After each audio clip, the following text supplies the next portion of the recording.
अस्सलाम वालेकुम, मेरा नाम है वाइज़ अहमद और आज के इस लेक्चर के अंदर हम लोग BSIT फॉल 2025 का जो मोबाइल ऐप डेवलपमेंट का पेपर है उसका लॉन्ग क्वेश्चन नंबर 1 देखने वाले हैं। ठीक है, इसके अंदर हमें क्या कहा गया है, describe how to implement local data storage using room और SQL open helper include entity schema, DAO basic queries and how an activity displays the store list. उन्होंने हमें कहा है बेसिकली हम लोगों ने लोकल डाटा स्टोरेज को इम्प्लीमेंट करके दिखाना है। लोकल डाटा स्टोरेज बेसिकली होती क्या है, हम लोगों ने जिस तरह मोबाइल ऐप्स हम यूज़ करते हैं, कई सारी ऐप्स ऐसी होती हैं जो हमारे डाटा को क्लाउड के ऊपर नहीं, हमारे मोबाइल के ऊपर ही स्टोर करवा रही होती हैं। जैसे कि हम लोग नोटपैड को देख लेते हैं, वो हमारा डाटा जो है वो लोकली स्टोर हो रहता है, हम लोग उसको किसी और के मोबाइल के थ्रू एक्सेस नहीं कर सकते, या फिर वो हमारा क्लाउड के ऊपर या किसी ऑनलाइन डाटा के बेस के ऊपर नहीं स्टोर हो रहा होता, वो हमारे मोबाइल के अंदर लोकली स्टोर्ड है। अगर हम लोग वो नोटपैड की ऐप डिलीट कर देते हैं तो फिर हमारे जितने भी नोट्स हम लोगों ने उसके अंदर सेव किए होंगे वो भी डिलीट हो जाएंगे, क्योंकि वो हमारे पास लोकली स्टोर्ड है। तो उसको उन्होंने कहा है कि इम्प्लीमेंट करना दिखाएं हमें, या तो रूम को यूज़ करें, रूम भी एक तरीक़ेकार होता है लोकल डाटा स्टोरेज का, दूसरा होता है एसक्यूएलाइट ओपन हेल्पर। दोनों तरीक़ों से हम लोग लोकल डाटा स्टोरेज को इम्प्लीमेंट कर सकते हैं। उसके बाद एंटिटी स्कीमा यानी कि एंटिटी बनाने का तरीका हम लोगों ने दिखाना है, डीएओ यानी कि डाटा एक्सेस ऑब्जेक्ट हम लोगों ने दिखाना है। उसके बाद बेसिक क्यूरीज वगैरह क्या होंगी वो हम लोगों ने या फिर दिखानी है। अब ये एसक्यूएलाइट ओपन हेल्पर के अंदर हम लोग अगर इम्प्लीमेंट करना चाहते हैं, उसके अंदर डीएओ यूज़ नहीं कर रहे, तो उसके अंदर डायरेक्ट हम लोग बेसिक क्यूरीज के लिए मेथड्स बना रहे होते हैं। ठीक है, and how an activity displays the stored list, और हम लोगों ने शो करवाने के एक्टिविटी के अंदर हम लोग किस तरीके से अपनी लिस्ट जो सी या हम लोगों ने जो डाटा स्टोर करवाया है उसको कैसे शो करवाना है। ठीक है, तो इसके लिए हम लोग जिस तरह के ऑलरेडी मेंशन्ड है, रूम अगर यूज़ करना चाहें वो भी कर सकते हैं, एसक्यूएलाइट ओपन हेल्पर यूज़ करना चाहते हैं वो भी आप कर सकते हैं।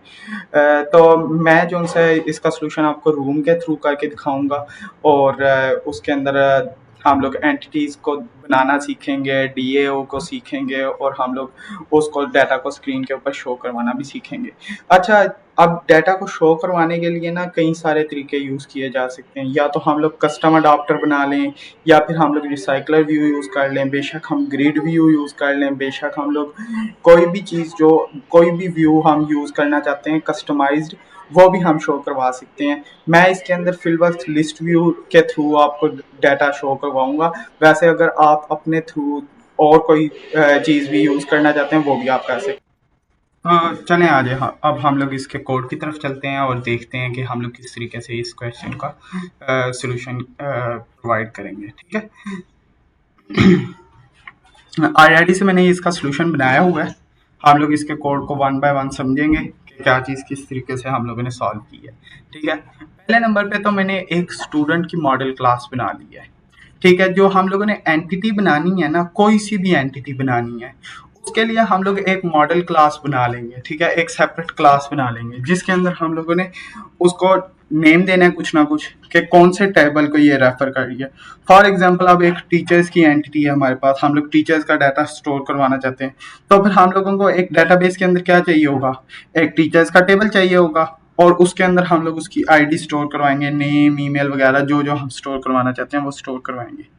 इस केस के अंदर मैंने क्या किया, मैंने एक स्टूडेंट की जावा फाइल या स्टूडेंट की क्लास बनाई, और टेबल नेम मेरा क्या होगा, स्टूडेंट्स, यानी कि मैं स्टूडेंट्स का डाटा इस टेबल के अंदर स्टोर करवाना चाह रहा हूँ। तो फिर मैंने स्टार्टिंग में क्या करना है, ये हमारे पास लिखा नहीं होगा, हम लोग इसको भी देख लेते हैं लिख कर।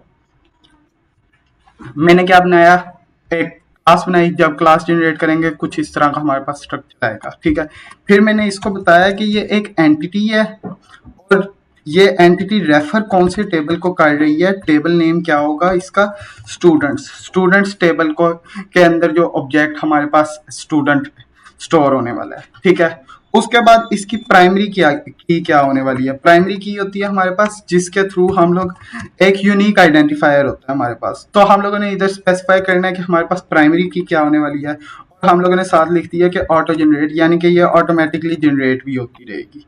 ठीक है, प्राइमरी की मेरे पास क्या होगी, मैं कह देता हूँ प्राइमरी की आईडी होगी। ठीक है, या फिर स्टूडेंट आईडी लिख सकते हैं, आईडी लिख सकते हैं।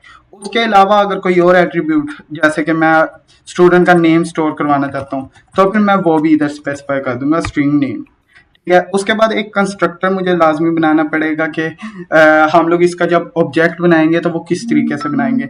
आईडी तो हमारे पास ऑटो जनरेट हो रही है, तो फिर मुझे एक कंस्ट्रक्टर के अंदर जस्ट अगर मैं नेम भी पास करवा देता हूँ तो मेरा काम चल जाएगा।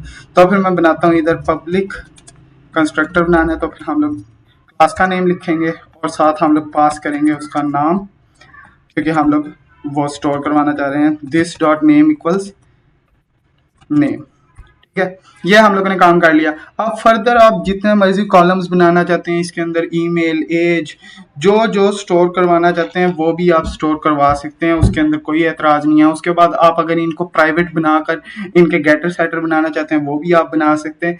ये कंप्लीटली आपके ऊपर ऑप्शनल है।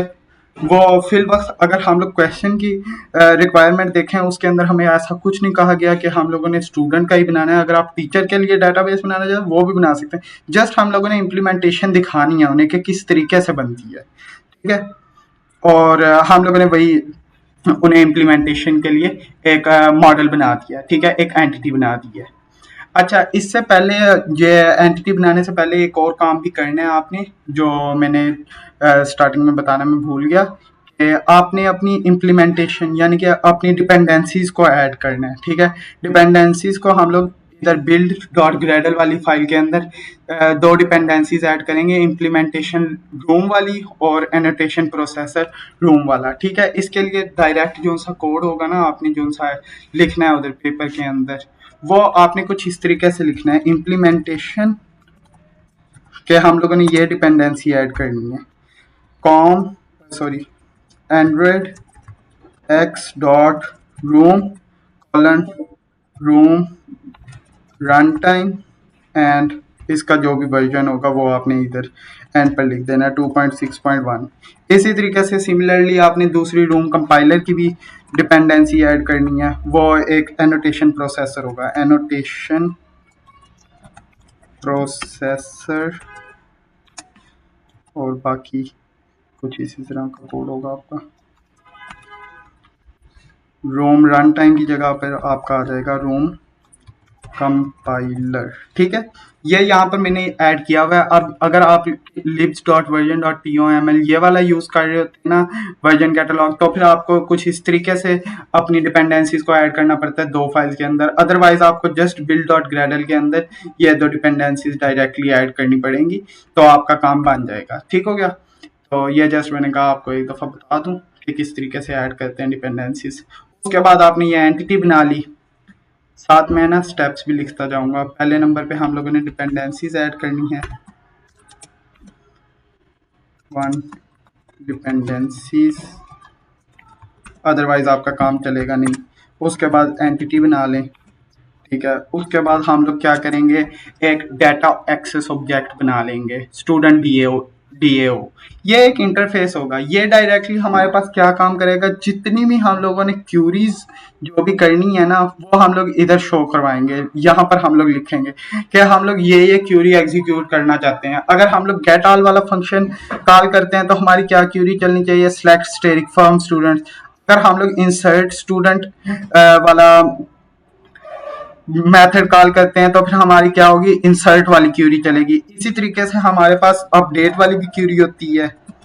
अपडेट, अगर हम लोग अपडेट करना चाह रहे हैं स्टूडेंट का डाटा तो फिर हम लोग ऐसे लिख सकते हैं, अपडेट st, हम लोग स्टूडेंट को अपडेट कर रहे हैं। इधर हम लोगों ने पैरामीटर भी एक स्टूडेंट ही पास किया। ठीक है, उसके बाद अगर हम डिलीट करना चाह रहे हैं तो इस तरह हम लोग डिलीट लिख सकते हैं, डिलीट st, और उसके बाद हम लोग इधर भी स्टूडेंट पास कर देंगे। ये आप कुछ भी रिटर्न नहीं कर रहे हैं।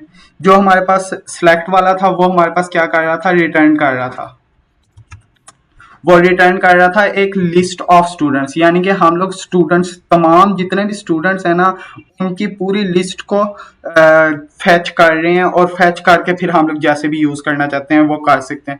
उसके अलावा भी अगर आप कोई क्यूरीज लिखना चाहते हैं तो ऐड क्यूरी डाल के आप यहाँ पर अपनी क्यूरी स्पेसिफाई कर सकते हैं, इंसर्ट इनटू, या कोई फिल्टर लगाकर आप डाटा को गेट करना चाहते हैं वो वेयर वाला क्लॉज आप लगा सकते हैं, आईडीज वगैरह डाल के जो भी आप करना चाहते हैं वो भी आप फर्दर काम कर सकते हैं। ये जस्ट ओवरऑल मैंने आपको बता दिया कि इंसर्ट अपडेट डिलीट का क्या तरीकेकार होगा। फैच करने के लिए आप इस तरीके से क्यूरी लिख सकते हैं। ठीक है, तो ये तो हो गया हमारी क्यूरीज, जितनी भी हम लोग क्यूरीज डालना चाहते हैं वो हम लोग इधर लिख सकते हैं। अब ये हमारे पास आ गया डीएओ, इसका हम लोगों ने डीएओ क्रिएट कर लिया। उसके बाद हम लोग चलते हैं नेक्स्ट काम पर, जो कि क्या कर दिया है। अच्छा, तो नेक्स्ट हमारा काम होगा डेटाबेस क्रिएट करना। ठीक है, डेटाबेस एसटीडी स्टूडेंट डेटाबेस, जिस तरीके से मर्जी इसका आप नाम रख लें, नाम आपकी मर्जी का होगा। जस्ट पहले नंबर पे इधर आपने एनोटेशन ऐड करनी है, ऐड डेटाबेस, यानी कि हम लोगों ने डेटाबेस की जितनी भी एंटिटीज हैं, जो जो चीजें हमारे पास होंगी वो हम लोगों ने स्पेसिफाई करनी है। कह लें एंटिटीज, डेटाबेस के स्पेसिफिकेशन हमने इधर बतानी है। डेटाबेस के अंदर हमारे पास एंटिटीज क्या है, स्टूडेंट डॉट क्लास, जस्ट हम लोगों ने एक ही अभी तक एंटिटी बनाई है इसके अंदर, स्टूडेंट डॉट क्लास नाम से। या उसके अलावा अगर हम लोग टीचर्स डॉट क्लास बनाना चाहते हैं या 2-3 और बनाना चाहते हैं, वो भी हम लोग इधर ऐड कर सकते हैं। कॉमा लगा के हम लोग कह देंगे टीचर डॉट क्लास, अगर हमारे पास एक से ज्यादा वो हैं एंटिटीज हैं। लेकिन इस केस के अंदर फिल वक्त मैंने जस्ट एक ही एंटिटी बनाई थी, तो फिर मैंने इधर लिखा जस्ट स्टूडेंट डॉट क्लास के ये मेरी एंटिटी है। उसके बाद एक्सपोर्ट स्कीमा, ये आपने करंटली फॉल्स ही रखनी है। ये होता है अगर हम लोगों ने स्कीमा वगैरह जनरेट करना होता है, आप इस केस के अंदर फॉल्स ही रखेंगे। ठीक है, उसके बाद ये वर्जन होता है, अगर हम लोगों ने अपडेट किया अपना डेटाबेस तो फिर हम लोग उसका वर्जन भी अपडेट कर देते हैं। उसके बाद हम लोगों ने जो सी ये क्लास बनाई है ना डेटाबेस एसटीडी, इसको हम लोगों ने एक्सटेंड करना है रूम डेटाबेस से। ठीक है, ताकि हम लोगों को रूम डेटाबेस वाली जो फंक्शनैलिटीज हैं हम लोग वो भी इधर से हासिल कर सकें। और इसको हम लोगों ने बना दिया एक एब्स्ट्रैक्ट क्लास। एब्स्ट्रैक्ट क्लास का मतलब हो गया कि हम लोगों को इसको डायरेक्ट हम इसका ऑब्जेक्ट नहीं बना रहे होंगे। ठीक है, हम लोग जस्ट गेट इंस्टेंस करके इधर से रूम डॉट डेटाबेस से हम लोग वो बनवा रहे होंगे, ऑब्जेक्ट इसका बनवा रहे होंगे, डायरेक्ट नहीं क्रिएट कर रहे होंगे, न्यू डेटाबेस एसटीडी नहीं हम लिख रहे होंगे। ठीक है, इधर हम लोगों ने जस्ट क्या किया, डेटाबेस का नेम दे दिया, string final dB name student dB, जो भी हम लोग डेटाबेस का नाम स्कूल डीबी रखना चाहते हैं, कॉलेज डीबी रखना चाहते हैं, जो भी हम लोग रखना चाहते हैं वो हम लोग रख सकते हैं। उसके बाद हम लोगों ने इधर डीबी टेबल नेम रख दिया। फिल वक्त ये कहीं यूज नहीं हो रहा, अगर हम लोगों ने रिपीटेडली यूज करना है ना टेबल का नेम कुछ मेथड्स के अंदर, तो फिर हम लोग इसको यूज कर सकते हैं। अदरवाइज आप फिल वक्त के लिए इसे कमेंट आउट भी कर सकते हैं। ठीक है, क्योंकि ये करंटली कहीं यूज नहीं हो रहा था। उसके बाद हम लोगों ने एक स्टैटिक डेटाबेस का इंस्टेंस बना लिया। ठीक है, इसके अंदर हमारे पास डेटाबेस स्टोर होगा। हम लोग चाहते हैं इसको, हम लोगों ने स्टैटिक इसलिए बनाया क्योंकि हम लोग चाहते हैं जस्ट एक दफा अगर डेटाबेस को गेट कर लिया तो बार बार हम लोगों को डेटाबेस को गेट ना करना पड़े। जो हमने एक दफा गेट किया हुआ है उसे यूज करते रहे हम लोग, क्योंकि एक ऐप के अंदर बार बार डेटाबेस हम लोग अगर गेट इंस्टेंस करेंगे तो उससे क्या होगा, हमारे पास मेमोरी काफी सारी वेस्ट होगी। उसके बाद हम लोगों ने एक बना लिया मेथड बनाया गेट इंस्टेंस का, जो डेटाबेस एसटीडी यानी कि डेटाबेस के ऑब्जेक्ट को रिटर्न करने वाला है। और साथ हमने पास कर दिया कॉन्टेक्स्ट, किस कॉन्टेक्स्ट के अंदर हम लोगों ने ये गेट इंस्टेंस को कॉल करना है। अगर तो हमारा इंस्टेंस करंटली नल है, यानी कि पहली दफा जब हम लोग एग्जीक्यूट करेंगे होंगे तो फिर हमारा इंस्टेंस क्या होगा, नल होगा। यानी कि अभी तक हमारे पास डेटाबेस कोई गेट ही नहीं किया गया, यानी कि हम लोगों ने अभी तक क्रिएट ही नहीं किया, बिल्ड ही नहीं किया डेटाबेस के इंस्टेंस को। तो फिर हम लोग इधर हमारी सिचुएशन हो जाएगी कि नल है हमारे पास, तो फिर हम लोग कहेंगे क्रिएट करो। अदरवाइज अगर ये नल नहीं होता तो फिर हम लोग क्या करेंगे कि अब इसको क्रिएट करने की जरूरत नहीं है, ये ऑलरेडी क्रिएटेड है, तो फिर हम लोग जस्ट रिटर्न इंस्टेंस कर सकते हैं।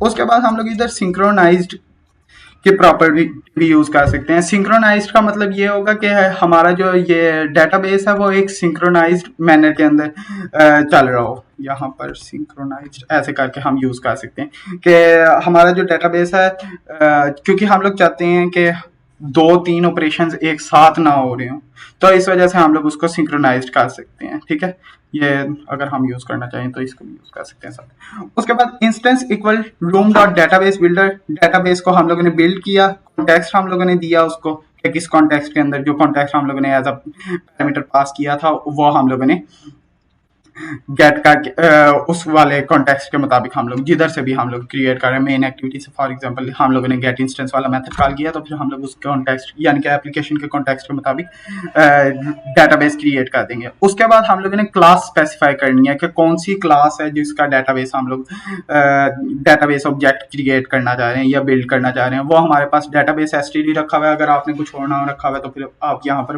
वो वाला नाम रख देंगे, स्टूडेंट डेटाबेस डॉट क्लास भी हो सकता है। तीसरा पैरामीटर हमारा होगा डेटाबेस नेम। हम लोगों ने डेटाबेस का नेम इधर पास करना है कि हमारा जो डेटाबेस का ऑब्जेक्ट हम बना रहे हैं उसका नेम क्या है, ठीक है।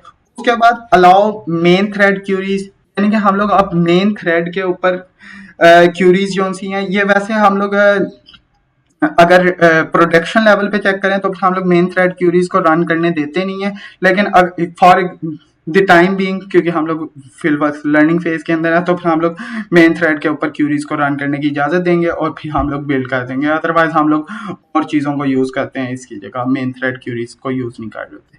फिर हम लोगों ने वो रिटर्न कर देना है इंस्टेंस। उसके अलावा हम लोगों ने इसे कहा है कि हमारे पास जो स्टूडेंट ये है वो है उसका भी हम लोगों ने एक एब्स्ट्रैक्ट इम्प्लीमेंटेशन या फिर हम लोगों ने उसकी एब्स्ट्रैक्ट टाइप बता दी है कि हम लोग स्टूडेंट डीएओ को भी इस डेटाबेस के ऑब्जेक्ट के मदद से गेट कर सकते हैं, क्योंकि ये भी एक इंटरफेस है, इसका भी डायरेक्ट ऑब्जेक्ट तो बन नहीं सकता। फिर हम लोग इसको भी कॉल किसकी मदद से करेंगे, डेटाबेस एसटीडी की मदद से। जो रूम डेटाबेस हमें इसका भी इम्प्लीमेंटेशन खुद करके देगा। इम्प्लीमेंटेशन की हमें जरूरत क्यों है, क्योंकि इधर तो हम लोगों ने जस्ट लिख दिया था इंसर्ट एसटी, अपडेट एसटी या डिलीट एसटी। अब यहाँ पर हम लोगों ने ये स्पेसिफाई किया नहीं कि ये काम होगा किस तरीके से, वो जो सा भी काम है वो रूम डेटाबेस हमें खुद करके देगा। इस वजह से हम लोगों ने इधर स्पेसिफाई कर दिया कि स्टूडेंट डीएओ को भी हम लोग इस डेटाबेस एसटीडी के इंस्टेंस या फिर इसके ऑब्जेक्ट के थ्रू एक्सेस कर सकते हैं, ठीक है। तो नेक्स्ट हम लोग काम क्या करेंगे, इसको गेट कर लेंगे मेन एक्टिविटी के अंदर, ठीक है। हम लोगों ने अभी तक कितना काम कर लिया, एंटिटी बनाई, उसके बाद डाटा एक्सेस ऑब्जेक्ट बनाया, उसके बाद हम लोगों ने डेटाबेस को एक्सटेंड करवाया, database class extends from room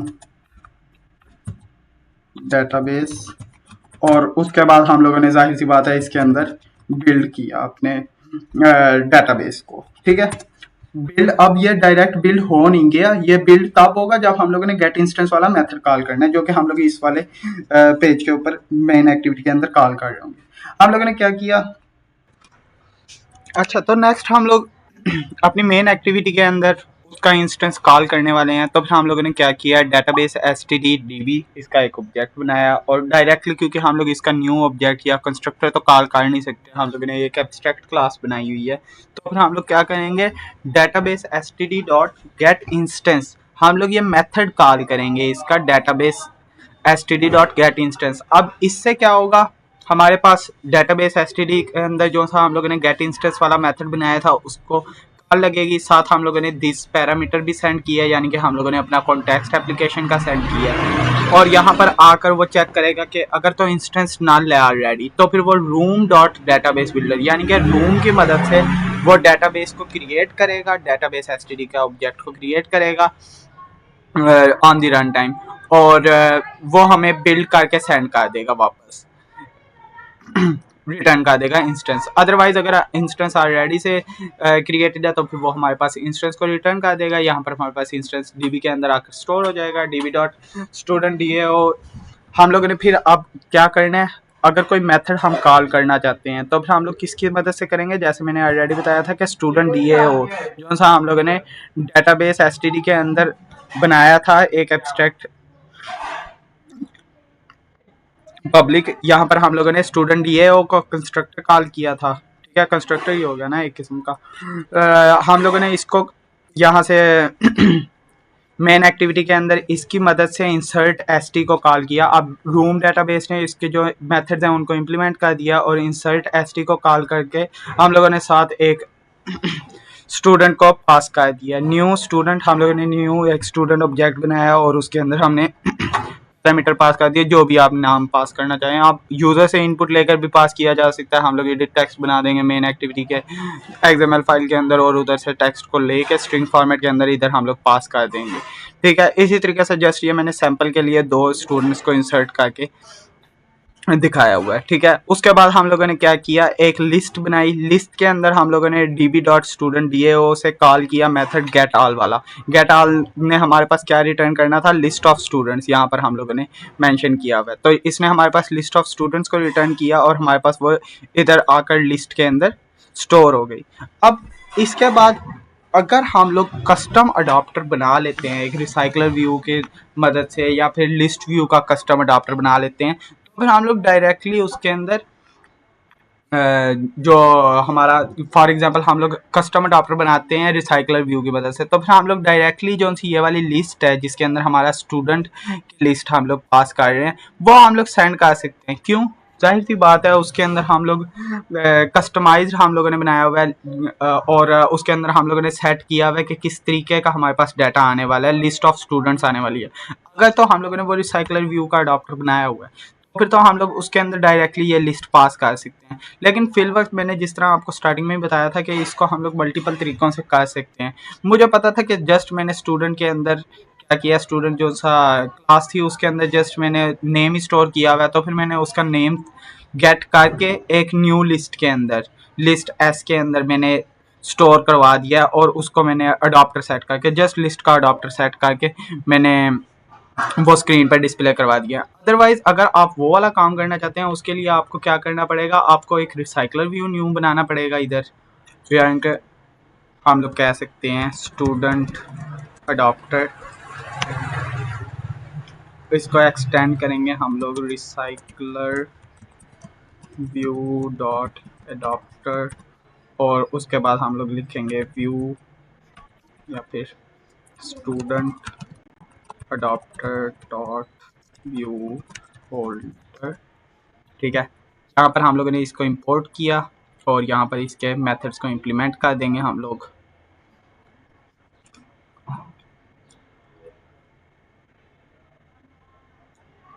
ये मेथड्स को इम्प्लीमेंट करने में थोड़ा सा टाइम लेगा।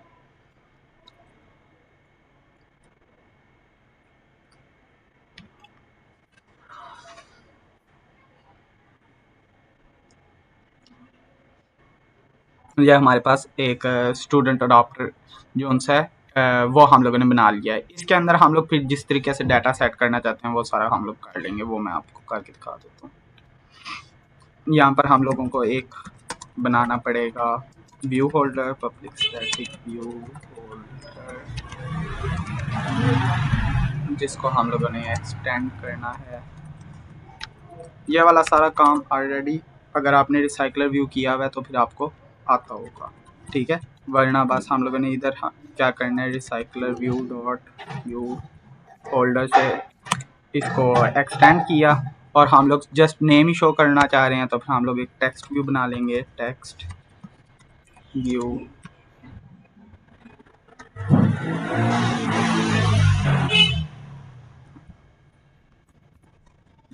नेम, और इसका जो सा कंस्ट्रक्टर होगा उसके अंदर हम लोग कर लेंगे इसको फर्दर व्यू। यहाँ पर कुछ करना किया है, सॉरी, ये हम लोगों ने जस्ट एक व्यू होल्डर बनाना है।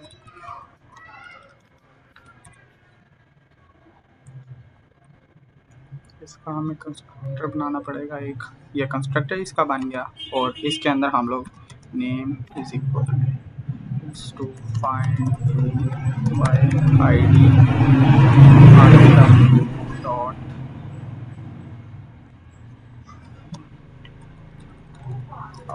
ID dot name item view dot find by ID. ठीक है, इस तरह करके हम लोग इसको सेट कर देंगे। अब बाकी ये आइटम व्यू क्या है, वो हम लोगों को इधर अलग से एक लेआउट बनाना पड़ेगा जिसके अंदर हम लोग वो चीज़ भी सेट कर रहे होंगे। बाकी बाइंड व्यू होल्डर के अंदर हम लोग बाकी इसके एट्रीब्यूट्स भी सेट करके देख लेंगे। ठीक है, यहाँ पर हम लोगों ने एक बनाया है XML फाइल जिसका नाम मैं आइटम रख देता हूँ, आइटम स्टूडेंट, और लीनियर लेआउट रख लेते हैं और इसको क्रिएट कर लेते हैं। इसके अंदर मुझे सिर्फ फिल वक्त टेक्स्ट व्यू एक चाहिए जिसके अंदर मैंने नेम शो करवाना है, तो फिर मैंने एक टेक्स्ट व्यू बनाया जिसका मैंने हाइट विड्थ रख देनी है कुछ। मैं इधर रैप कंटेंट ग्रैब कंटेंट और इसको आईडी दे देंगे हम लोग ID नेम, क्योंकि हम लोग नेम शो करवा रहे हैं। इधर हाइट भी हम लोग इसकी ग्रैब कंटेंट कर देंगे, ठीक है। नेक्स्ट हम लोगों ने स्टूडेंट अडॉप्टर जो सा बनाया उसके अंदर हम लोगों ने इन चीज़ों को सेट कर देना है कि हमारे पास क्या चीज़ आएगी हमारे पास एक लिस्ट ऑफ स्टूडेंट जिसका नाम हमने रखा लिस्ट। जो इसका हमारे पास कंस्ट्रक्टर होगा वो कुछ इस तरीके से सेट कर रहे होंगे हम लोग। तो लिख student adopter list of student list this dot list equals list. ये हमारे पास जो लिस्ट हम लोगों ने पास की होगी वो इस तरीके से हम लोगों ने इधर स्टोर करवा लेनी है। ये इसे हमें इंपोर्ट करना पड़ेगा। उसके बाद व्यू होल्डर के अंदर जब व्यू होल्डर हमारे पास आया है उसके अंदर हम लोगों ने सेट भी जाहिर सी बात है करना है। हम लोग क्या करेंगे, एक व्यू बना लेंगे व्यू और लेआउट इन्फ्लेटर की मदद से लेआउट को इन्फ्लेट कर देंगे from parent dot gate context dot inflate. Inflate हम लोगों ने क्या करना है, अपना लेआउट इधर स्पेसिफाई करना है जो कि हमने बनाया था R dot layout dot item student. इसको हम लोगों ने सेट कर दिया, पेरेंट फॉल्स कर दिया एंड रिटर्न कर देंगे हम लोग view holder with this particular view new बनाकर। ये इस तरीके से हमारा काम कंप्लीट हो जाएगा इसका। ये इधर जस्ट व्यू होल्डर भी दिखते हैं तब इनफ रहेगा हमारे लिए काम, क्योंकि हम लोगों ने व्यू होल्डर रिटर्न करना है। उसके बाद बाइंड व्यू होल्डर के अंदर हम लोग उसका डाटा जो है वो बाइंड कर देंगे। यहाँ पर हमारे पास होल्डर आया हुआ है तो फिर हम लोग क्या करेंगे, holder dot name dot set text, जो भी हमारा लिस्ट का आइटम था list dot gate at that particular position dot name. अगर हम लोगों ने गेटर सेटर बनाए हुए हैं तो फिर हम लोग वो गेट सेट वाला मेथड यूज़ कर लेंगे और इधर हम लोग रिटर्न कर देंगे लिस्ट डॉट साइज। अब ये सारा रिसाइकलर व्यू वाला काम है, ठीक है। जस्ट इसके अंदर क्या हम लोगों ने रिसाइकलर व्यूज के अडॉप्टर से इसको एक्सटेंड किया, इसके मेथड्स ओवरराइड किए। एक हम लोगों ने इसका कंस्ट्रक्टर बना दिया, कंस्ट्रक्टर के अंदर हमारे पास हम लोगों ने कह दिया कि लिस्ट ऑफ स्टूडेंट्स आएगी, उसको हम लोगों ने असाइन किया और हम लोगों ने जो क्रिएट व्यू होल्डर है उसके अंदर एक व्यू क्रिएट किया जो हमारे पास इस आइटम अंडरस्कोर स्टूडेंट वाली एक्सएमएल फाइल को यूज़ कर रहा होगा। फिर बाइंड व्यू होल्डर के अंदर हम लोगों ने टेक्स्ट सेट कर दिया और आइटम काउंट अगर हम गेट करना चाहते हैं वो हम लोग कर लेंगे। अगर व्यू होल्डर जो है उसको भी हम लोगों ने एक्सटेंड किया व्यू होल्डर की मदद से। हम लोग वो व्यू को कह लें एक पकड़ के रख लेते हैं कि हमारे पास ये व्यू है, बार बार हमें वो व्यू क्रिएट ना करना पड़े, ठीक है। उसके अंदर जस्ट हम लोगों ने नेम को फाइंड व्यू बाय आईडी करके गेट कर लिया। अब इसके अंदर हम लोगों को ये वाला सारा काम नहीं करना पड़ेगा। हम डायरेक्टली क्या करेंगे, स्टूडेंट अडॉप्टर बनाएंगे, स्टूडेंट अडॉप्टर ठीक है। इसको हम लोगों ने STD कह लेते हैं, न्यू स्टूडेंट अडॉप्टर। और इसके अंदर हम लोगों ने ये वाली लिस्ट स्टूडेंट्स वाली पास कर देनी है और उसके बाद हम लोगों ने इधर यही वाली लिस्ट दे देनी है। अब लिस्ट व्यू के अंदर हम लोग इसको सेट नहीं कर रहे होंगे, हम लोग क्या कर रहे होंगे, हम लोग सेट कर रहे होंगे अपने रिसाइकलर व्यू के अंदर। हम लोग इधर मेन जो सी एक्टिविटी मेन है इसके अंदर एक रिसाइकलर व्यू बनाएंगे और उसको सेट कर देंगे इसी तरीके से। यहाँ पर हम लोग जाकर रिसाइकलर व्यू बना लेते हैं, रिसाइकलर व्यू। इसकी भी हाइट विड्थ सेट कर देंगे, रैप कंटेंट एंड आईडी दे देंगे इसे कुछ भी RC दे देते हैं, यहाँ पर आईडी मेंशन वाला।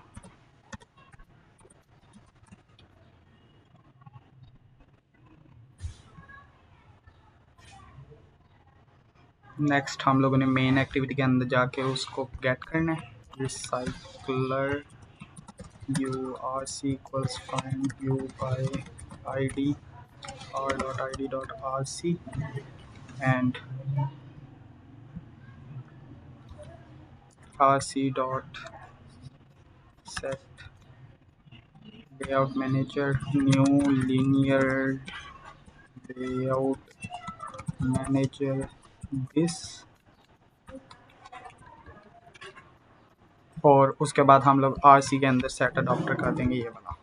ठीक है, तो इस तरीके से भी आप काम कर सकते हैं। ये वाला सारा काम जो सा हम लोगों ने करना है, इस चीज़ की भी हमें अब ज़रूरत नहीं है, हम लोग डायरेक्टली इधर std को सेट कर देंगे, क्योंकि हम लोगों को वो वाला सारा काम ही नहीं करना पड़ा।